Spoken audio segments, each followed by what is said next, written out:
News 16 Kerala. വെള്ളം തടഞ്ഞാൽ ഇന്ത്യയെ ശ്വാസം മുട്ടിക്കും, ഭീഷണിപ്പെടുത്തി പാക് സൈനിക മേധാവി.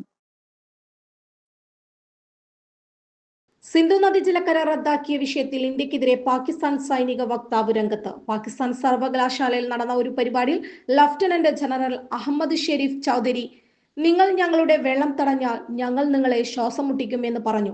പഹൽഗാം ഭീകരാക്രമണത്തിന് ശേഷം ജലപങ്കിടൽ കരാർ താൽക്കാലികമായി നിർത്തിവെക്കാനുള്ള ഇന്ത്യയുടെ സമീപകാല നീക്കത്തെയാണ് അദ്ദേഹം പരാമർശിച്ചത്.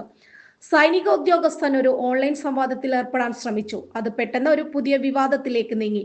പലരും ശ്രദ്ധേയമായ സമാനതകൾ ചൂണ്ടിക്കാണിച്ചു. അഫ്ഗാൻ രാഷ്ട്രീയക്കാരിയും മുൻ പാർലമെന്റ് അംഗവുമായ മറിയം സൊലൈമാൻകിൽ ചർച്ചയിൽ പങ്കുചേർന്നു. ലഷ്കർ എ തൊയ്ബയുടെ സ്ഥാപകൻ ഹാഫിസ് സയ്യിദിനെ അദ്ദേഹം അക്ഷരം പ്രതി പകർത്തിയതായി തോന്നുന്നു. ഇന്ത്യ വെള്ളം നിർത്തുകയാണെങ്കിൽ ഞങ്ങൾ അവരുടെ ശ്വാസം നിർത്തും എന്ന് പാകിസ്ഥാൻ സൈനിക സ്ഥാപനം അംഗീകൃത തീവ്രവാദികളുമായി ഒരു തിരക്കഥ പങ്കിടുന്നുവെന്ന് ഞാൻ കരുതുന്നു. പഹൽഗാമിൽ 26 പേർ കൊല്ലപ്പെട്ട ഭീകരാക്രമണത്തിന് പിന്നാലെയാണ് ഇന്ത്യ പാകിസ്ഥാനുമായുള്ള സിന്ധു നദീജല കരാർ ഉടമ്പടി റദ്ദാക്കിയത്. ലോകബാങ്കിന്റെ മധ്യസ്ഥതയിൽ 1960-ലാണ് ഈ ഉടമ്പടിയിൽ ഇരു രാജ്യങ്ങളും ഒപ്പുവെച്ചത്. സിന്ധു നദിയിലെയും അതിന്റെ പോഷക നദികളിലെ ജലം പങ്കിടുന്നതുമായി ബന്ധപ്പെട്ട വിഷയങ്ങളാണ് കരാറിൽ പ്രതിപാദിച്ചിരുന്നത്.